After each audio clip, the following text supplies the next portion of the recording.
धन्य धन्य सद्गुरु सुखदा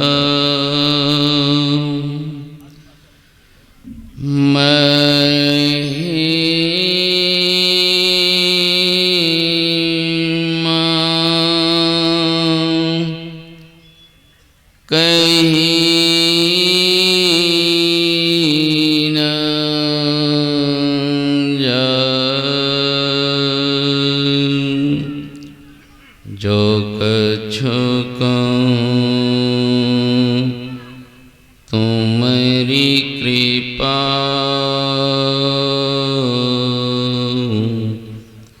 मोते कछु न बसा। बोलिए श्री सद्गुरु महाराज की जय। अपने निवास में विराजमान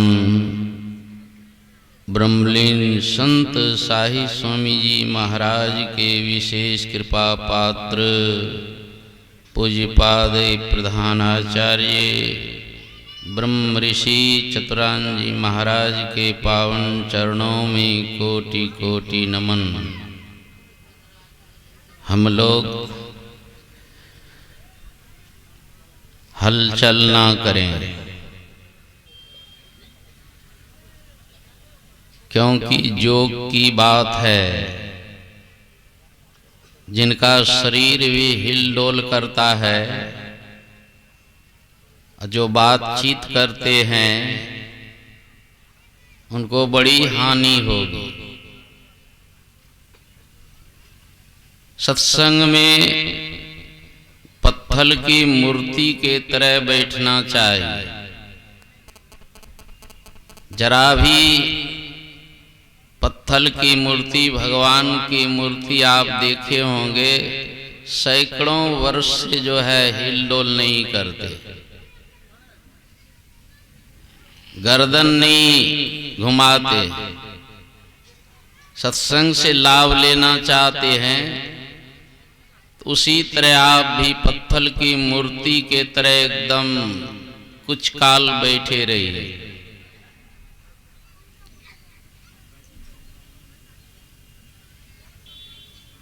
मंचस्थ पूज्य महात्मागण, सत्संग प्रेमी सदात्माओं, माताओं एवं बहनों, मधेपुरा जिला संत मत सत्संग का 41वां वार्षिक अधिवेशन के द्वितीय दिवस के तृतीय पाली में हम लोग उपस्थित हैं और यह महत्वपूर्ण विषय की चर्चा हम लोग सत्संग में सुन रहे हैं। यह हम सबों का हो भाग्य है। जन्मों जन्मों का काम केवल ध्यान पूर्वक सत्संग सुनने से ही प्राप्त हो जाते। आज हमारे सारे महात्मागण योग की चर्चा, योगी बनने की चर्चा सुना रहे। ये पंडाल जो लगा है केवल योगी बनने के लिए ही बना है। हम लोग भोगी हैं। गुरु महाराज कहते हैं, भोगन सकल प्रत्यक्ष, रोगन जानी कर हटते रहो। गुरु टहल और सत्संग सेवन में सदा डटते रहो। भोग में पड़े रहेंगे, तरह तरह के रोग होंगे और अस्थाई रोग तो जन्म और मृत्यु लगा ही रहेगा। इसलिए सब के सब जोगी बनिए। कहिएगा कि हमारा अभी उम्र नहीं हुआ है जोगी बनने का। तो सत्संग में आते हैं तो पता चलता है कि बच्चे भी जोगी बन जाते हैं। 12 वर्ष का बालक गोरख नाम बचपन में ही जोगी बन करके गांव नगर में भिक्षाटन करते थे। सुंदर बालक को देखकर खासकर माताएं द्रवित हो जाती थी।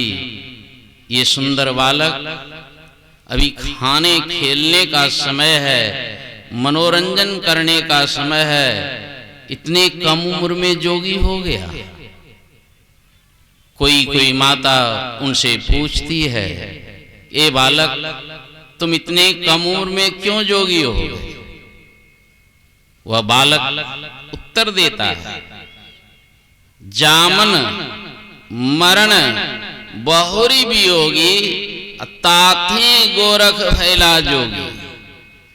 जन्म और मृत्यु में बहुत दुख है, उन्हीं दुखों से बचने के लिए मैं जोगी हो गया।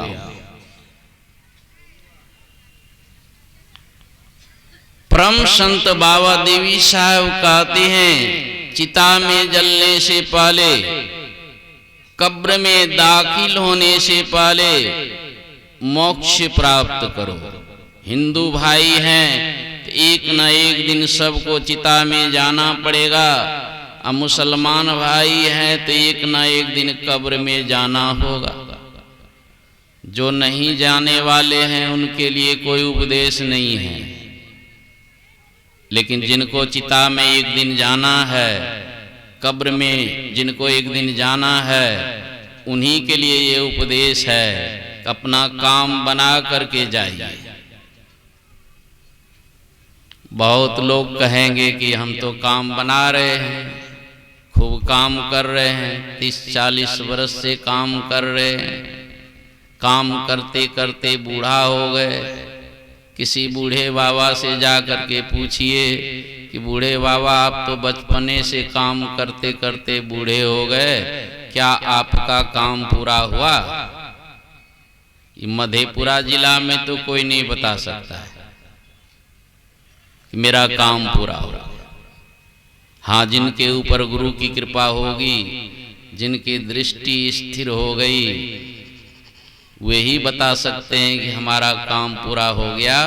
और नहीं तो खूब काम करने वाले से, जीवन भर काम करने वाले से जा करके पूछिए कि बूढ़ा बाबा आपका काम पूरा हुआ, तो बूढ़ा बाबा आपसे पूछने वाले से ज्यादा ही बताएगा, ये काम बाकी है तो ये काम बाकी है, ये काम बाकी है। अब मरेगा, इतना काम बाकी।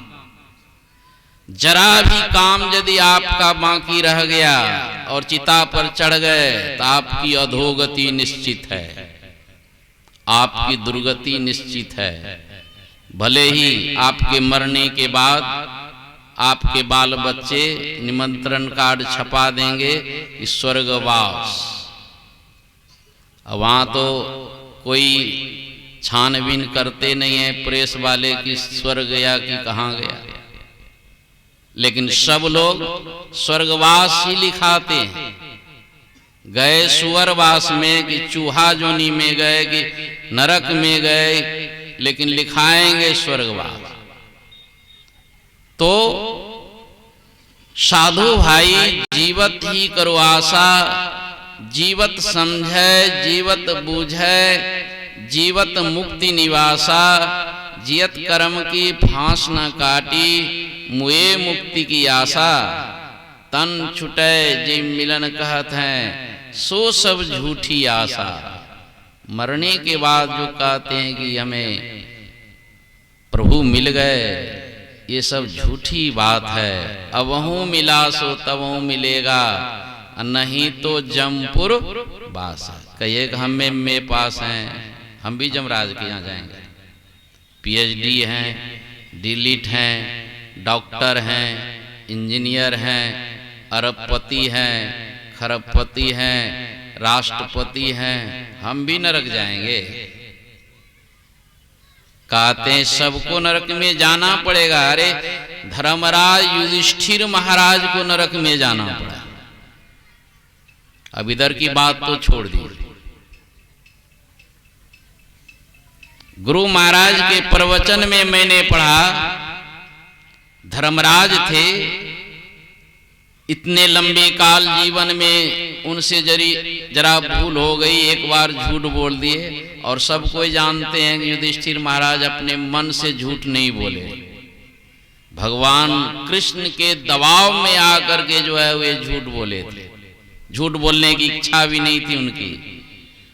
और देख लीजिए, गुरु महाराज कहते हैं इतने बड़े धर्मात्मा थे, अपने मन से झूठ उन्होंने बोला भी नहीं, भगवान के दबाव में आकर के झूठ बोला। तो उनकी कुछ खातिरदारी होनी चाहिए थी, लेकिन उनकी कोई खातिरदारी नहीं हुई। उनको नरक में जाना ही, 2 मुहूर्त के लिए नरक में गए, कंगुलियां उंगली गल गई। इसलिए आप सब के सब होश में आ जाइए। तन छुटे जी मिलन कहत हैं, सो सब झूठी आशा, अबहू मिला सो तबहू मिलेगा, नहीं तो जमपुर बासा। जमपुर में जाने से बचाने के लिए संत मत सत्संग का आयोजन है। लेकिन सत्संग में आते हैं, लेकिन सुनते बुझते नहीं, गप सप भी करते हैं लोग, सत्संग दुनियादारी की चर्चा भी करते हैं। ये तो बहुत तेजी से नरक में जाने की तैयारी कर रहे हैं। जो सत्संग में बैठ करके ना सुनते हैं, ना अगल बगल वाले को सुनने देते। अबहू मिला सो तबहू मिलेगा, नहीं तो जमपुर वासा। जीते जी नहीं मिला तो आप समझ लीजिए कि आपका रिजर्वेशन जो है नरक में जाने का है। साधो भाई, जीवत ही करो आशा, जीवत समझे, जीवत बूझे, जीवत मुक्ति निवासा। जीते जी मनोयोग पूर्वक सत्संग के वचनों को सुनने का प्रयास कीजिए।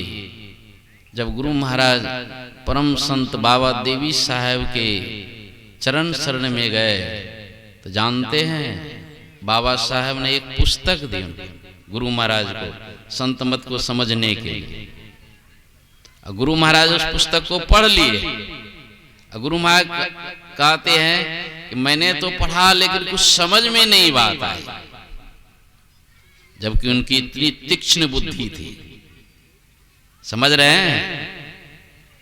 गुरु महाराज जो 5 वर्ष से बैरागी बने हुए थे, उनको संतमत की पुस्तक उनके गुरु बाबा देवी साहब ने जब दिया, लाला इसको पढ़ो, और जब उन्होंने पढ़ा तो गुरु महाराज लिखते हैं कि वो पुस्तक को मैंने समझ नहीं पाया। हम लोग सत्संग में बैठ करके 1-2 घंटा सुनने के लिए भी तैयार नहीं। संत मत को समझना बहुत कठिन है। गुरु महाराज लिखते हैं, कहते थे कि मैं संत मत को समझते समझते समझ गया जी, और यह भी बाबा साहब ने कहा था कि संत मत को समझने के लिए नित्य अभ्यास करना है। जिस दिन भोजन नहीं भी मिले, नहीं, अभी हमारे कृष्ण कुमार बाबा सुना रहे हैं, कितना सात्विक आहार लेना ही पड़ेगा साधक को, भजन ऐसे बनता ही नहीं। गुरु महाराज को बाबा साहब ने कहा कि लाला तुझे भोजन मिले या ना मिले, सात्विक आहार नहीं, भोजने नहीं।